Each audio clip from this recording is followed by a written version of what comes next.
Welcome to our deep dive on the hidden chargeback trap and why a fraud refund can mysteriously reappear on your statement. In this video, we'll unpack how provisional credits work, why they sometimes get reversed, and how to use your legal rights to dispute properly. To keep things flowing, we'll move step by step, and by the end you'll know exactly how to respond if a reversal hits your account.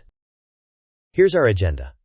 First, we'll clarify what really happens when you report fraud and the bank posts a credit. Next, we'll compare provisional credits with merchant-issued refunds and explain why a reversal can appear later. Then, we'll cover your legal rights, the correct written dispute process, and share a letter template you can adapt. After that, we'll highlight common pitfalls, and along the way we'll include a couple of short quizzes. Finally, we'll wrap with key takeaways. Let's transition into an important disclaimer before we begin. This video provides general educational information and is not legal advice. Specific facts, issuer policies, and local laws can change the outcome. Our focus is on U.S. consumer credit card rights under the Fair Credit Billing Act, or FCBA. For personal guidance, consult a qualified attorney or consumer protection agency. With that said, let's move on to what's really happening when your fraud refund reappears. When a fraud refund seems to come back from the dead, it's usually not a new charge.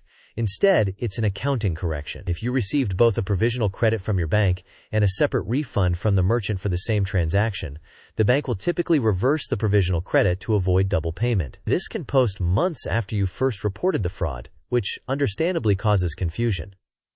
Now, to understand why, let's distinguish provisional credits from merchant credits. Here's how it plays out. After you report an unauthorized charge, the issuer typically posts a provisional credit. This is temporary and exists while they investigate. Meanwhile, the merchant might also issue their own refund, often because the issuer initiated a chargeback or the merchant independently agreed the charge was invalid. If both credits appear for the same loss, the issuer will commonly reverse the provisional credit to leave only one valid refund on the account. That reversal can look like a new charge, but it's actually just balancing the books. Next, let's walk through the logic behind the reversal so the timeline makes sense. Reversals tend to show up later, because investigations and merchant responses take time. A merchant refund might appear long after your issuer applied the provisional credit. Once the system detects duplicate credits for the same transaction, the issuer typically reverses the provisional credit, leaving the legitimate refund intact. The net effect should be one refund, not two. However, if you believe the reversal is incorrect, or the accounting doesn't add up, you have specific legal rights to dispute. Let's transition into how to use those rights effectively. Under the FCBA, you must send your written dispute within 60 days of the statement date that first showed the error. The issuer must acknowledge your letter within 30 days, and they generally have up to 2 billing cycles, but not more than 90 days, to complete the investigation. During this period, many issuers provide or continue a provisional credit, though practices can vary. Now that you know the timeline, let's cover the exact steps to dispute properly so you trigger your strongest protections. Follow these steps to maximize your protections. First, locate the specific billing error address on your statement. Do not rely on the general customer service number. Second, draft a concise, factual letter identifying the disputed charge, clearly stating it is unauthorized, and requesting correction. Third, include copies, never originals, of supportive materials such as the relevant statement page, any prior communications, or a police report if applicable. Fourth, send the letter via certified mail with return receipt, and retain copies of everything you send. Fifth, monitor the issuer's acknowledgement within 30 days and resolution within 2 billing cycles, up to 90 days. Next, I'll share a markdown letter template you can adapt immediately. Here is a practical letter template. Replace the placeholders with your information, including the statement date, the disputed amount, the merchant name, and the transaction date. Make sure to explicitly reference the FCBA and request correction and documentation. Attach copies of supporting materials, and note the statutory timelines for acknowledgement and resolution. Remember to mail this to the billing error address listed on your statement. Now that you have a template, let's compare why phone calls often fail versus a proper written notice. Phone-only disputes often do not trigger the issuer's legal obligations under the FCBA. Verbal notes can be lost or misinterpreted, and there is little documentation for escalation. In contrast, a written letter to the billing error address triggers statutory duties, creates a clear paper trail, and starts the clock on required timelines. This difference can determine whether your dispute is handled under strict legal standards. Moving forward, let's visualize common pitfalls so you can avoid them. 3 pitfalls cause most confusion. First, many mistake a provisional credit reversal for a new charge when it is actually an accounting correction after a duplicate refund. Second, relying on phone calls or online forms often fails to trigger FCBA protections. Third, some miss the 60-day deadline measured from the statement date that first showed the error, which can severely limit rights. To ensure you stay on track, let's look at a concise deadlines table next. This table summarizes critical deadlines and requirements. Send your written dispute within 60 days of the statement date that first shows the error. The issuer must acknowledge receipt within 30 days.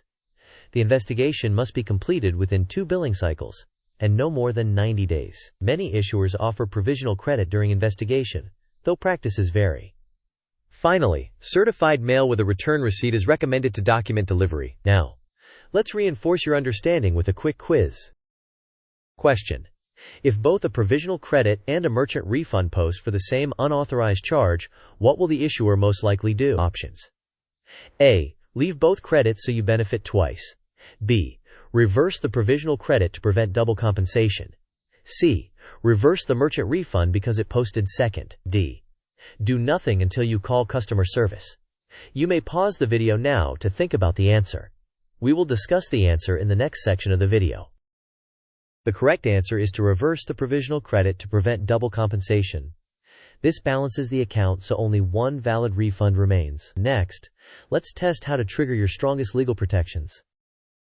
Question: which action best triggers the issuer's legal obligation to investigate under the FCBA? Options: A. Filing an online form through the bank's app. B. Calling the number on the back of your card. C. Sending a written letter to the billing error address within 60 days. D. Posting on social media. You may pause the video now to think about the answer. We will discuss the answer in the next section of the video. The correct answer is to send a written letter to the billing error address within 60 days. That is what triggers the FCBA's investigation timelines and protections. Now that you know how to act, let's visualize your rights and actions as a quick mind map before we wrap up. This mind map organizes your approach.